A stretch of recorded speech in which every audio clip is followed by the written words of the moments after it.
Yes, students. Now, in this chapter, you should understand the meaning of independent judiciary.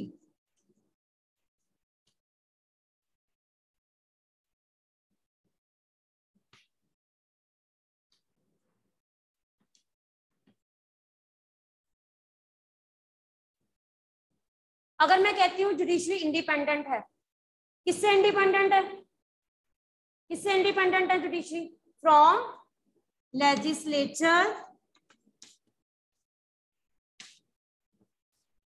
And executive. कौन होते हैं? Legislative का मतलब कौन होते हैं? एमपीज। और एग्जीक्यूटिव कौन होते हैं? PM, prime minister, council of minister. इसका मतलब है हमारी कंट्री के जो जजेस हैं, they are not controlled by legislature and executive, they are free to take any decision. यानी कि जज जो हैं, जब भी कोई भी डिसीजन लेते हैं तो उनको MPs, MLAs, prime minister, council of ministers या प्रेसिडेंट, उनसे किसी भी तरह से जो है वो उनके प्रेशर में आकर डिसीजंस नहीं ले सकते। That is called independent judiciary. और इसका क्या मतलब होता है? That legislature will not interfere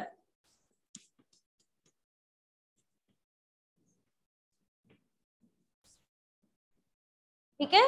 जज जो है, सुप्रीम कोर्ट के जज या हाई कोर्ट के जज, कोई भी डिसीजन दे तो लेजिस्लेचर मतलब एमपी उसमें इंटरफेयर करेंगे या नहीं करेंगे? नहीं करेंगे, ना ही करना चाहिए। ठीक है। Then third, independent judiciary. अगर किसी कंट्री में इंडिपेंडेंट जुडिशरी होती है, इसका मतलब है उस कंट्री में जो फंडामेंटल राइट्स हैं, लोगों के फंडामेंटल राइट्स हैं, ठीक है, या जो कोर्ट्स हैं, उनको प्रोटेक्ट किया जाता है। थर्ड लिखोगे, कोर्ट कोई भी है, चाहे सुप्रीम कोर्ट है या हाई कोर्ट है, courts are not under the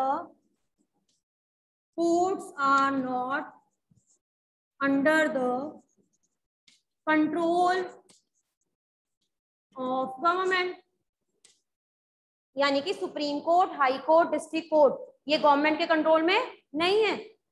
समझ आया? इसका मतलब क्या है कि चाहे प्राइम मिनिस्टर कोई गलती करे, प्रेसिडेंट कोई गलती करे, तो जजेस are free to take their decision, जिसको कहते हैं इंडिपेंडेंट जुडिशरी। और जुडिशरी इंडिपेंडेंट होगी तो क्या होगा? फंडामेंटल राइट्स,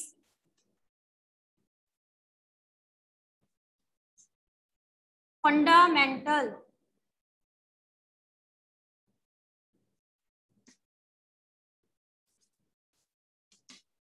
इंडिपेंडेंट जुडिशरी क्या करती है? लोगों के फंडामेंटल राइट्स को क्या करती है? प्रोटेक्ट करती है, ताकि सिटीजन्स बिना किसी डर के कोर्ट में जाकर प्रोटेक्शन ले सके। लेकिन अगर लोगों को ये डर होगा कि अगर हम कोर्ट में जाएंगे तो वहां पे हमारे जो है हमें जस्टिस नहीं मिलेगा, तो इसका मतलब है कि ऐसी कंट्री में जुडिशरी का कोई फायदा ही नहीं है। जिस कंट्री में सुप्रीम कोर्ट के जजेस और हाई कोर्ट के जजेस जो हैं वो मनी लेकर डिसीजन को क्या कर देंगे? चेंज कर देंगे। ठीक है। और दूसरा एक और आपको याद रखना है, हमारी कंट्री में it is very difficult to remove जजेस। ठीक है। जजेस की रिटायरमेंट एज पता है कितनी होती है? कितनी होती है? रिटायरमेंट एज ऑफ जज, supreme court, high court, supreme court की सिर्फ पहले याद है 65 इयर्स। नॉर्मली पता है कितनी होती है? नॉर्मल कितनी होती है? नॉर्मल कितनी होती है? 58। लेकिन जजेस की इतनी ज्यादा क्यों? जजेस की इतनी ज्यादा क्यों? ताकि उनको अपनी सिक्योरिटी और मनी या फाइनेंस के रिलेटेड कोई टेंशन ना हो। ठीक है। और उनको इतनी ज्यादा सैलरी दी जाती है ताकि वो मनी लेकर अपना डिसीजन चेंज ना करे। जब सुप्रीम कोर्ट के जज या हाई कोर्ट के जज को अपनी जॉब के बारे में कोई फिक्र नहीं है, उनको पता है कि 65 इयर्स के लिए इनको अपॉइंट किया गया, एंड हाई सैलरीज, बहुत ज्यादा सैलरी दी जाती है उनको, इसलिए वो किसी भी तरह से फाइनेंशियल बर्डन में आकर अपना डिसीजन चेंज नहीं करेंगे, ठीक है। सो उनको सैलरीज, बहुत ज्यादा सैलरीज देने का मतलब है कि सुप्रीम कोर्ट के जज और हाई कोर्ट के जज जो हैं वो किसी से भी रिश्वत ना लें, ब्राइब ना लें, ताकि वो अपना डिसीजन जो है वो independent. So this is the reason why in our country there is a independent judiciary. Clear है बच्चे क्या होती है इंडिपेंडेंट जुडिशरी? क्लियर है, ठीक है।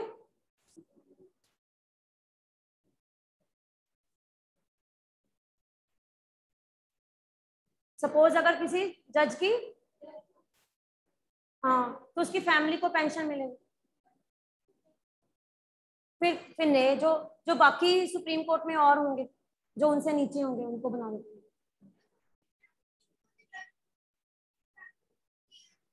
नहीं 65 है, सुप्रीम कोर्ट के जज की 65 है, हाई कोर्ट के जज की है 62। ये थोड़ा सा रैंक में सुप्रीम कोर्ट ज्यादा पावरफुल है तो उसकी ज्यादा होंगी, हाई कोर्ट उनसे कम है, तो इट इज क्लियर, ठीक है। हाँ जी, एनी डाउट? अब हम पढ़ेंगे हमारी कंट्री में केसेस कैसे फॉरवर्ड होते हैं। सबसे नीचे लोअर कोर्ट, उससे नीचे हाई कोर्ट, उससे ऊपर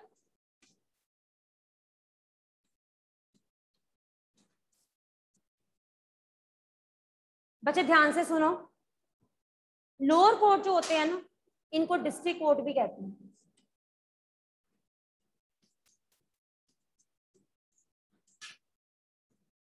ठीक है। डिस्ट्रिक्ट जैसे जलंधर है, जलंधर के जितने भी केसेस हैं वो कहाँ पे फाइल होंगे? District court. डिस्ट्रिक्ट कोर्ट का एक और नाम है, इसको सबऑर्डिनेट कोर्ट भी कहते हैं।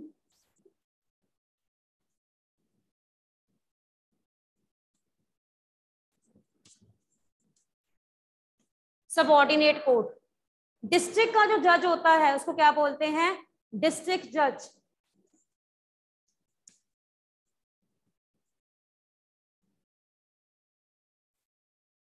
अब आप ये सोचो कि जलंधर में कोई भी केस है वो पहले कहाँ पे फाइल होगा? District court. उसके बाद जज जो भी डिसीजन देंगे, सपोज वो फैमिली कहती है कि we are not satisfied with the decisions, ठीक है, उसके बाद फिर उसकी अपील कहाँ पे की जाती है? अपील कहाँ की जाती है? High court. अपील करना कि मतलब डिस्ट्रिक्ट कोर्ट जो है वो हाई कोर्ट को अपील करता है कि इस केस को आगे रीओपन किया जाए। इस सिस्टम को क्या बोलते हैं? Appellate system. क्या बोलते हैं?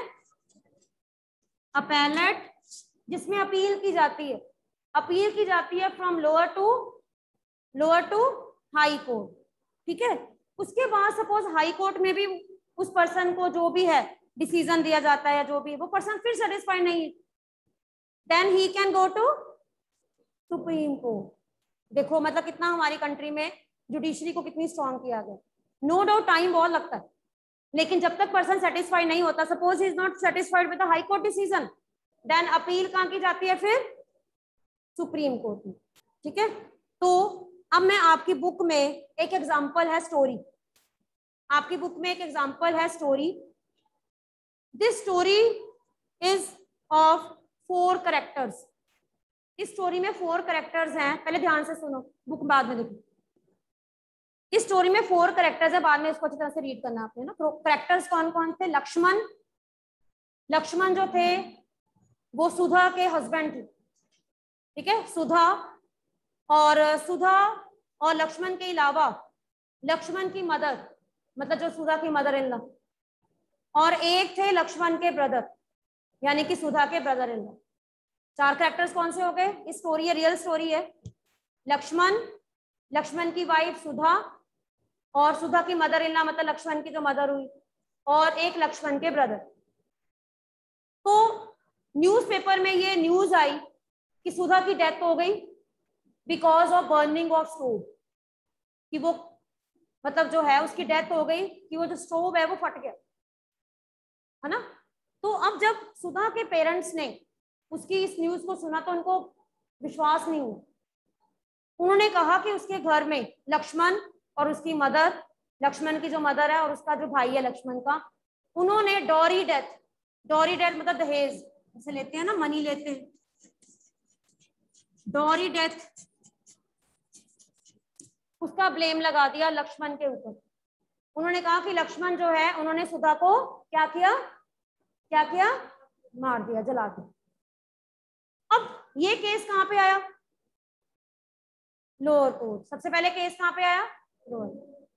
लोअर कोर्ट ने क्या किया, तीनों को ही, लक्ष्मण की मदर और लक्ष्मण का भाई था सुभाष, तीनों को ही डेथ सेंटेंस दे दी।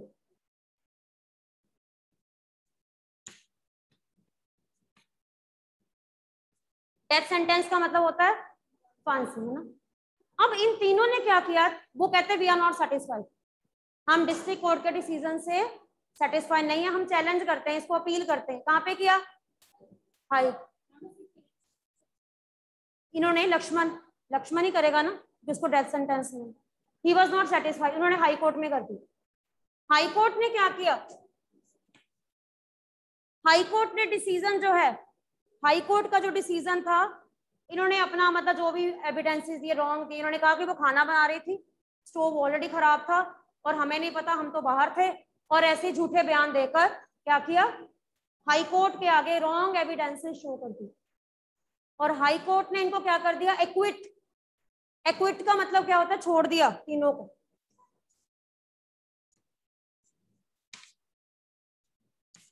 क्योंकि कोर्ट के सामने जो प्रूव होंगे, कोर्ट उसी के ऊपर डिसीजन देगा ना। ठीक है, अब देखो दोनों का बयान अलग है। डिस्ट्रिक्ट कोर्ट ने क्या किया, डेथ सेंटेंस दे दिया। हाई कोर्ट ने क्या किया, एक्यूटेड मतलब छोड़ दिया। नाउ अब कौन चैलेंज करेंगे? हाई कोर्ट जो है आगे अपील करेगा सुप्रीम कोर्ट। सुधा के पेरेंट्स ने कहा कि इस केस को फिर से रीओपन किया जाए और वेरीफाई किया जाए कि हाई कोर्ट का जो डिसीजन है वो रॉन्ग है। ठीक है, अब फिर से केस को रीओपन किया, कितना टाइम लगा इसमें, फिर से केस को रीओपन किया गया, फिर से प्रॉपरली वेरिफिकेशन की गई।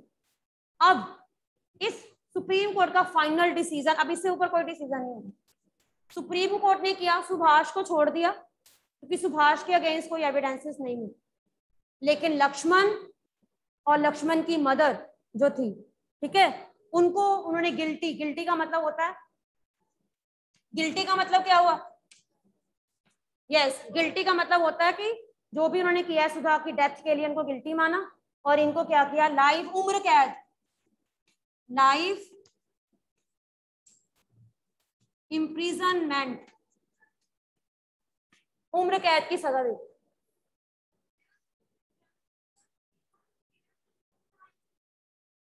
बच्चे पता क्या होता है, जो एडवोकेट्स होते हैं, लॉयर्स होते हैं ना, कोर्ट जज के सामने जो प्रूव करते हैं, जज उसी के हिसाब से डिसीजन देते हैं।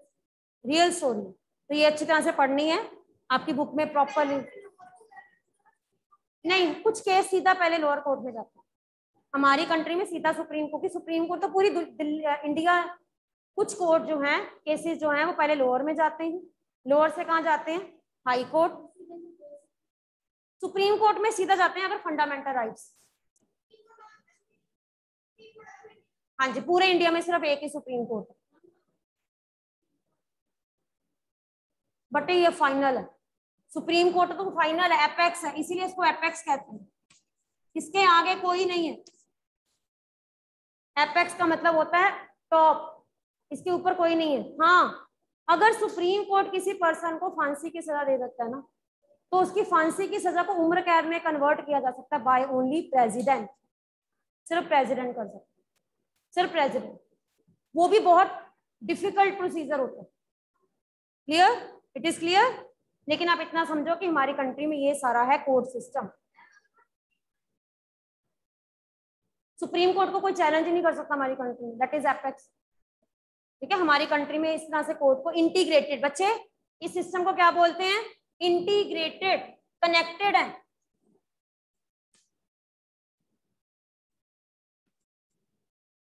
That is integrated. इंटीग्रेटेड का मतलब होता है सभी courts, lower courts, high courts and supreme court आपस में कनेक्टेड है। Supreme court time to time high court को गाइडलाइंस देता है, high court time to time lower court को गाइडलाइंस देता है। ठीक है। इसके बाद अब हम आगे पढ़ेंगे। हमारी कंट्री में 2 तरह के लॉज हैं, एक होता है सिविल लॉ, एक होता है criminal law. First is civil law and second is criminal law. तो what is the main difference between civil law and criminal law according to judicial system? What is the main difference between civil law and criminal law? मैंने आपको बताया ना parliament, बच्चे mask लगाओ, parliament can make laws. तो ये laws जो हैं 2 तरह के होते हैं, सिविल लॉज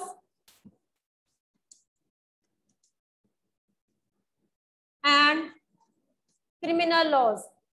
सबसे पहले सिविल लॉ। सिविल लॉज क्या होते हैं? Civil laws deals with those acts, ठीक है। फॉर एग्जाम्पल कौन कौन से एक्ट? थेफ्ट, अगर चोरी का केस आया तो उसको सिविल जो है वो केस मानेंगे, ठीक है। या फिर सपोज डॉरी का केस है, प्रॉपर्टी, ये जो है ये सिविल केस होते हैं। So right down, civil cases are deals with those acts that law defines as offense.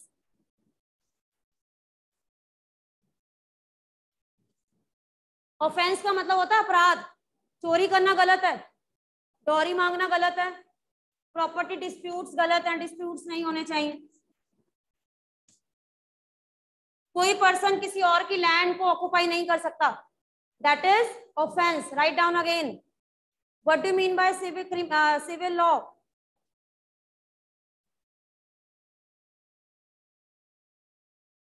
Yes, ऐसे केसेस जिसमें मर्डर इन्वॉल्व नहीं होता, किलिंग इन्वॉल्व नहीं होती, उनको कहा जाता है सिविल केसेस। और ऐसे केसेस जिसमें क्राइम इन्वॉल्व होता है, जिसमें मर्डर इन्वॉल्व होता है, उनको बोलते हैं criminal cases. Clear? So yes Shivam, again read, what do mean by civil law? Civil law क्या होता है बताइए बच्चे? Civil law on your right hand side. हाँ जी,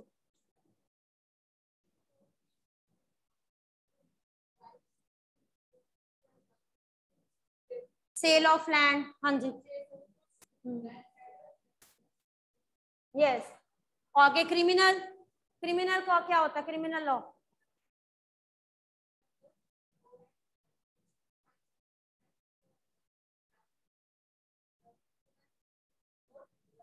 यस, हाँ जी।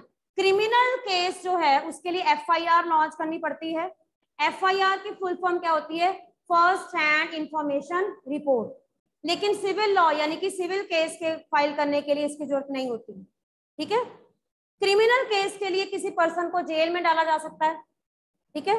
लेकिन सिविल लॉ जब होता है, सपोज कोई पर्सन की लैंड डिस्प्यूट है, कोई रेंट, अगर किसी ने किसी का जो लैंडलॉर्ड का जो है वो रेंट पे लिया लेकिन रेंट पे नहीं किया, तो जस्ट फाइन पे कर सकता है।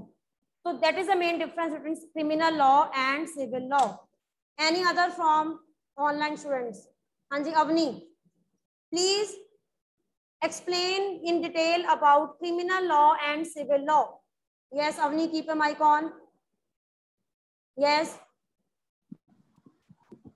ma'am, criminal laws are the laws in which criminal laws are the laws in which a person can be put in jail if he does some murder or yes, some crime offense involved is included. yes, criminal का मतलब होता है जिसमें law violet किया गया है, rules को तोड़ा गया है। फॉर एग्जांपल अगर किसी ने किसी घर में चोरी की है तो क्राइम है, जो क्राइम इन्वॉल्व होता है। अगर वुमेन को हरास किया है, ठीक है, डॉरी डेथ हुई है तो वो भी क्रिमिनल केस है। जैसे अभी मैंने लक्ष्मण सुधा का केस आपको बताया है ना, मर्डर, तो दैट इज क्रिमिनल केस। इसको क्रिमिनल लॉ या क्रिमिनल केस बोलते हैं। तो लॉयर भी अलग अलग होते हैं, क्रिमिनल लॉयर अलग होते हैं, सिविल केसेस से लॉयर अलग अलग होते हैं। तो क्रिमिनल केस अगर होता है तो उसके लिए एफआईआर लॉन्च, अगर सपोज किसी का मर्डर होता है तो उसकी कंप्लेंट होती है, जिस पर्सन की फैमिली में मर्डर हुआ है वो क्या क्या लॉन्च करते हैं, एफआईआर। एफआईआर क्या होती है, फर्स्ट इंफॉर्मेशन रिपोर्ट लॉन्च करनी पड़ती है। उसके बाद अगर उस पर्सन को अरेस्ट करते हैं, जेल में मतलब डाला जाता है, पनिशमेंट होती है, तो ऐसे लॉज को बोलते हैं क्रिमिनल लॉ। दूसरी तरफ, हाँ जी, again explain Avni, civil law क्या होता है बच्चे, civil law in which crime is not involve. For example fights होती हैं, इंजरी होती है, लेकिन रिगार्डिंग इश्यूज कौन से होते हैं, sale of land, purchase of property, rent का मैटर है, डिवोर्स केस। डिवोर्स केस कौन सा है, सिविल है कि क्रिमिनल है, सिविल, ठीक है। तो इसके लिए एफआईआर नहीं होती। सपोज अगर किसी ने डिवोर्स लेना है तो वो क्या करते हैं, पिटीशन फाइल करते हैं। पिटीशन का मतलब होता है रिटर्न रिक्वेस्ट, और उसके बाद केस चलता है। केस जब प्रॉपर हियरिंग हो जाती है तो जज क्या डिसाइड करता है, या तो कंपनसेशन देना पड़ता है, मनी देनी पड़ती है, और इस तरह से दोनों पार्टीज जो हैं उनके बीच में जो भी जो है उनको पैसिफाई करवाया जाता है। हाँ, ये भी सुप्रीम कोर्ट तक जा सकता है। Avni, it is clear? Anyway, any doubt regarding civil law and criminal law? Yes, no ma'am. Okay, आगे देखो बच्चे, एक एग्जांपल दी गई है बुक में। Violation, group of girls harassed by boys going to school. तो ये कौन सा केस बनेगा, सिविल बनेगा कि क्रिमिनल बनेगा? अगर टॉर्चर किया, क्रिमिनल, क्रिमिनल लिखो यहाँ पे, क्रिमिनल। टॉर्चर किया अगर तो क्रिमिनल बनेगा, और उसके केस गर्ल्स उनकी क्या लिखवाएंगी, पुलिस स्टेशन में क्या लिखवाएंगी, एफआईआर। ये हो गया क्रिमिनल। दूसरा है टेनेंट इज फोर्स्ड, टेनेंट जो है उसको फोर्स किया जा रहा है, जो रेंट पे, सिविल। सिविल तो ये क्या करेगा, एफआईआर की पिटीशन, ये पिटीशन फॉलो करेगा सिविल को, सिविल केस जो होते हैं, ठीक है। तो ये था difference between civil law and criminal. आपको पता, बच्चे लॉयर भी अलग अलग होते हैं, जो लॉ पढ़ते हैं ना, सिविल लॉयर अलग होते हैं, क्रिमिनल केस से जो डील करते हैं वो लॉयर्स भी अलग होते हैं। आगे आ जाओ, क्या सब लोग कोर्ट जा सकते हैं? Does everyone have access? Yes, in our country anyone can move to court.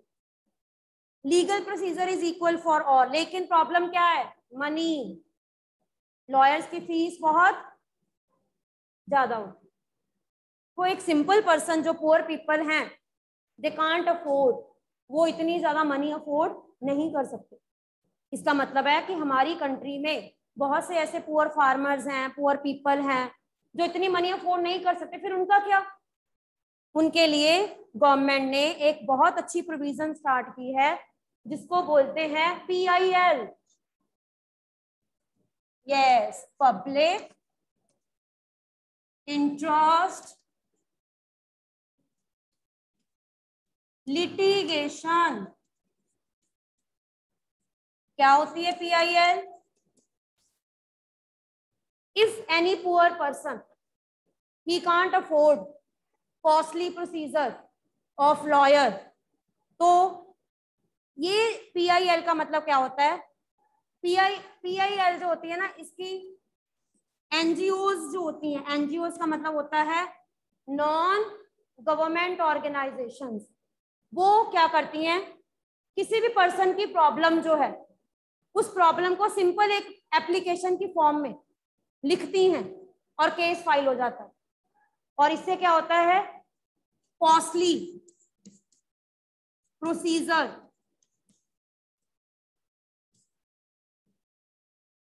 जो कॉस्टली प्रोसीजर होता है ना, जो फार्मर्स या पुअर पीपल को कॉस्टली प्रोसीजर जो फॉलो करना पड़ता है, उससे उनको क्या मिलता है, रिलैक्स,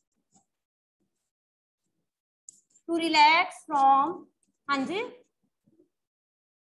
मनी नहीं पे करनी पड़ती, to relax from costly procedure, saves time, saves time, उनका टाइम बचता है। और इसके लिए इसका मतलब है कि सपोज अगर पुअर फार्मर है, उसके साथ कुछ भी गलत हुआ तो वो जब जस्ट एक PIL जो है साइन करेगा, NGO की तरफ से केस लड़ेगी, उस फार्मर को कोर्ट आने की जरूरत नहीं है, उसके भी यहाँ पे कौन केस फाइल करेगा, NGO। ताकि उन लोगों को जो पुअर पीपल हैं उनकी हेल्प की जाए। So again I am repeating, what is PIL? PIL allows any individual, PIL का मतलब होता है कोई भी इंडिविजुअल और ऑर्गेनाइजेशन जो है वो किसी भी दूसरे पर्सन की तरफ से PIL जो है वो फाइल कर सकती है इन द हाई कोर्ट में भी और सुप्रीम कोर्ट में भी, ठीक है। एंड इसके लिए उनको क्या करना पड़ता है? सिंपल एक लेटर लिखनी पड़ती है, एक एप्लीकेशन लिखनी पड़ती है, जो भी किसी पर्सन के साथ गलत हुआ है वो लिखना पड़ता है। एंड दूसरा क्या? टेलीग्राम। सुप्रीम कोर्ट को लेटर भी सीधा डायरेक्ट सेंड कर सकते हैं, इसमें टेलीग्राम सेंड कर सकते हैं। एंड अल्टीमेटली इसका मतलब था कि जो लोग लेबर काम करते हैं, जो फार्मर्स होते हैं, वो अपना काम छोड़कर सारा दिन कोर्ट तो आ नहीं सकते, इसीलिए उन लोगों की हेल्प के लिए PIL बनाई गई थी। और हमारी कंट्री में PIL बहुत से लोगों के लिए बनाई गई, जैसे बॉन्डेड लेबर होती है।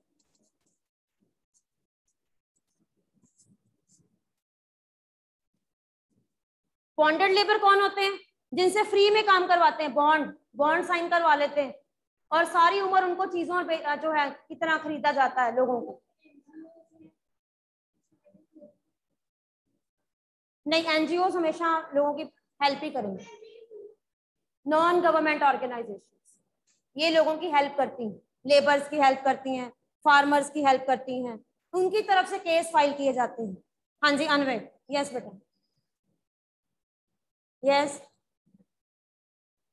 Yes ma'am. मैंने पूछा था कि जरूरी है कि NGO ही केस लड़ेगी, कोई और लड़ सकता कोई है? और भी लड़ सकता कोई है, भी और? कोई भी, एनी पर्सन बच्चे, any person, keep your mic on, any और पर्सन। मैम अगर मैंने कोई केस लगाना तो मेरे पे लग सकती है PIL कि मेरी तरफ से केस लड़ सकता है कोई और NGO? बट उसके लिए आपको प्रूव करना पड़ेगा कि financial problem is there and you are busy in work. आप जो है वो आप जो है वो कॉस्टली प्रोसीजर या हाई कोर्ट या डिस्ट्रिक्ट कोर्ट की जो डेट्स हैं उनको अटेंड नहीं कर सकते हो। तो ये स्पेशली ये पुअर पीपल, बॉन्डेड लेबर या फार्मर्स के लिए किया गया था, क्योंकि उनके नंबर ऑफ इश्यूज होते हैं, वर्किंग कंडीशंस बहुत हार्ड थी, ठीक है, टॉर्चर किया जाता था उनको, प्रिजनर्स की तरह रखा जाता था। तो उनके बिहाफ पे NGOs ने उनके बिहाफ पे केस फाइल किए, बॉन्डेड लेबर। वो खुद नहीं, उन्होंने खुद नहीं किया, उनके बिहाफ पे NGOs ने किया ताकि उनको छोड़ दिया जाए, रिलीज कर दिया जाए। ये मतलब है इसका, क्लियर है? ठीक है, हाँ जी। और PIL के कारण ही बच्चों को, जो गवर्नमेंट स्कूल के बच्चों को mid day meal scheme start हुई। नहीं, स्पेशली मतलब पुअर पीपल के लिए, ताकि ऐसे तो हर कोई कहेगा कि मेरे लिए PIL जो है ना, स्पेशली जो होते हैं, जो नीडी होते हैं, उनके लिए स्टार्ट किया था। इसका बेस्ट एग्जांपल आपकी बुक में दिया गया है राजस्थान एंड उड़ीसा। राजस्थान एंड उड़ीसा में ड्रॉट की कंडीशन के कारण शॉर्टेज ऑफ फूड हो गया, और जिसके कारण many people they died of starvation, बहुत से लोगों की डेथ हो गई। लेकिन आपको पता है गवर्नमेंट के पास काफी स्टॉक था, मतलब आप ये देखो कि गवर्नमेंट के पास इतना स्टॉक था, लेकिन उनकी स्टेट्स में बच्चों को या लोगों को खाना नहीं मिल रहा था। ऐसे में बहुत सी NGOs ने क्या किया, PIL चलाई, PIL जो है वो फाइल की कि लोगों को, बच्चों को खाना जो है वो गवर्नमेंट की ड्यूटी है। और इस तरह से फिर सुप्रीम कोर्ट ने ये जो है राजस्थान और उड़ीसा की गवर्नमेंट को ये इंस्ट्रक्शंस दी कि उन लोगों को जो है वो राइट टू फूड का मतलब होता है खाना दिया जाए। और इस तरह से बच्चों को mid day meal scheme, Rajasthan की पहली स्टेट है जिन्होंने अपने पंजाब जितने भी स्कूल्स हैं, गवर्नमेंट स्कूल्स, उनमें बच्चों को फ्री खाना दिया, मिड डे मील स्कीम। और तब से ये मिड डे मील स्कीम जो है वो अलग अलग स्टेट्स में स्टार्ट की गई। इसका मतलब क्या है कि सुप्रीम कोर्ट भी अलग अलग स्टेट्स को गाइडलाइंस दे सकता है, ठीक है? It is clear? आगे देखो बच्चे, आर्टिकल 21 कहता है right to life includes right to food. इसका मतलब है अगर किसी को जीने का अधिकार है तो उसको खाना मिलना चाहिए। इसीलिए राजस्थान की गवर्नमेंट ने फिर धीरे धीरे जितने भी स्कूल थे उन बच्चों को खाना दिया, पुअर पीपल को खाना दिया, मिड डे मील स्कीम जो है वो लॉन्च की गई। नेक्स्ट देखो एक और paragraph, Olga Tellis and Bombay municipal corporation case. ये केस है जिसमें क्या किया गया, स्लम्स एरियाज, गवर्नमेंट जो है उसने डिसाइड किया स्लम्स एरियाज को रिमूव करना। तो जितने भी स्लम्स एरियाज के जो लोग थे उन्होंने केस फाइल किया और इस केस का नाम क्या रखा गया, Olga Tellis versus Bombay municipal corporation. एक तरफ म्युनिसिपल कॉर्पोरेशन और एक तरफ ओल्गा टेलिस। और इस केस के अंडर सुप्रीम कोर्ट ने पता क्या डिसाइड किया कि जितने भी स्लम्स एरियाज हैं उनको उठाया ना जाए, स्लम्स को रखा जाए, क्योंकि जो स्लम्स में लोग रहते हैं वो कहाँ पे रहेंगे, उनके पास तो है ही नहीं जगह। तो इसका मतलब है कि right to life, right to livelihood, यानी कि सुप्रीम कोर्ट ने इनकी फेवर में डिसीजन दिया और जो स्लम्स एरियाज में लोग रहते हैं उनके स्लम्स जो हैं उन एरियाज को चेंज नहीं किया गया। लेकिन उससे पहले म्युनिसिपल कॉर्पोरेशन ने उन स्लम्स एरिया को हटाने का ऑर्डर दे दिया। बहुत से लोग जो हैं वो बेघर हो गए, तो इन लोगों ने मिलकर ऑर्गेनाइजेशन, एक एनजीओ ने इनके अगेंस्ट PIL जो है वो फाइल की और उसका डिसीजन जो है वो इनकी फेवर में निकाला कि ये जो लोग हैं स्लम्स एरिया से इनको नहीं निकाला जाएगा, क्योंकि इनके पास तो रहने को घर ही नहीं है, या तो गवर्नमेंट इनको घर दे। तो इसके बाद इन लोगों को स्लम्स एरियाज में रहने की क्या दे दी, परमिशन।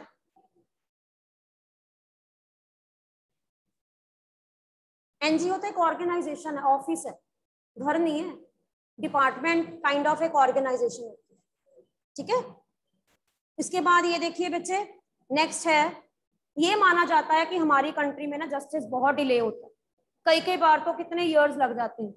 आपकी बुक में एक ग्रुप दिखाया गया, women, they are sitting, look at this.